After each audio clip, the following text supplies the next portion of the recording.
পয়লা বৈশাখের দিন আমরা সন্ধ্যার সময় বের হয়ে যাই একটা রেস্টুরেন্টে একটু সুন্দর সময় কাটানোর জন্য। বাট আমরা ওখানে গিয়ে এটা কি হয়ে গেল সেটাই আজকে অবাক হয়ে গেলাম। আগে কখনো এমনটা হয়নি। কি হয়েছিল তা দেখতে হলে আমার পুরো ব্লগটাকে দেখতে হবে। হ্যালো, আসসালামু আলাইকুম everyone, welcome to my new blog তুমি আর আমি। সন্ধ্যায় আমি আপনাদের ভাই এবং আমার দুলাভাই চলে এসেছিলাম ঘুরি রেস্টুরেন্টে। রেস্টুরেন্টটা একদমই নতুন ওপেন হয়েছে, খুব বেশি দিন হয়নি যে এই রেস্টুরেন্টটা ওপেন হয়েছে, যার জন্য আজকে আমরা সন্ধ্যার সময় এক বসাতেই ডিসাইড করে এখানে চলে এলাম। এখানে ঢুকতেই দেখলাম এখানে প্রচন্ড পরিমাণে ক্রাউড ছিল। নিচের স্পেস একদমই জায়গা ছিল না যে এখানে আমরা বসে কিছু খাওয়া অর্ডার করব, যার জন্য আমরা চলে গেলাম উপরে যেহেতু রুফটপও আছে তো চিন্তা করলাম কেননা ওখানে গিয়ে দেখি কোনো একটা বসার জায়গা পাই কিনা। আর দেখছিলাম উঠতে উঠতে যে রেস্টুরেন্টটা খুবই সুন্দরভাবে ওরা সাজিয়েছে, আর রেস্টুরেন্টটা আসলে খুবই সুন্দর। সিঁড়ি থেকে উপরে উঠতেই যা অবস্থা, এত পরিমাণে ভিড় ছিল আজকে এই রেস্টুরেন্টটায়। আর এখান থেকে রেস্টুরেন্টটার এই দৃশ্যটা দেখতে খুবই ভালো লাগছিল। আর এই রেস্টুরেন্টের নাম হচ্ছে ঘুরি। আমি এখানে চারপাশ দেখছিলাম যে প্রত্যেকটা টেবিল একদমই ফিল আপ, কোনো জায়গা নেই, যার জন্য আমি ভাবলাম এখানে আমরা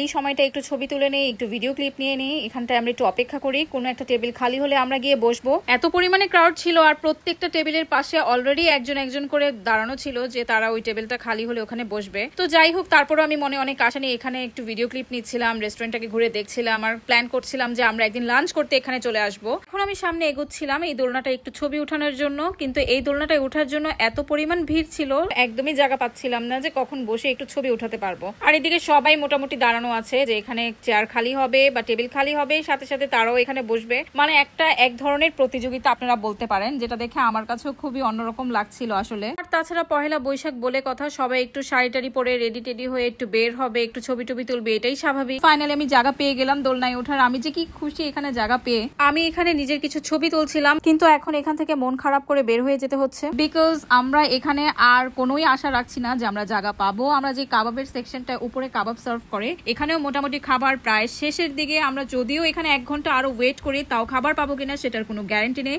অলরেডি আমরা এখানে 45 মিনিটসের মতন স্টে করেছিলাম, যাতে আমরা এখানে কোনো টেবিল খালি হলে বসবো, ডিনার করবো। বাট যাই হোক, এটা যেহেতু সম্ভব হয় নাই, তখন আমরা এখান থেকে চলে যাচ্ছি। আমার দুলাভাই আমাকে বলছিল যে তুমি কি মন খারাপ করেছো শালিকা যে এখান থেকে চলে যাচ্ছ, আমরা আবার আসবো এখানে আমরা একসাথে খাওয়া দাওয়া করবো। আজকে যদিও আমার আপু আসেনি, আজকে আমার আপু রোজা ছিল, যার জন্য আমার আপু আমাদের সাথে আজকে জয়েন হয়নি, কিন্তু দুলাভাই আমাদেরকে নিয়ে এখানে চলে এসেছিল, যার জন্যই আসলে মূলত আরো আনন্দে এখানে আসা হয়েছিল আমাদের। পরে আমরা ঘুরিকে বাই বাই দিয়ে চলে আসি জাগারি রেস্টুরেন্ট এট বেলি রোডে। এখানে আমরা অন্থন আর থাই স্যুপ অর্ডার করি। এখানকার খাবারটা আমাদের কাছে খুব ভালো লেগেছে।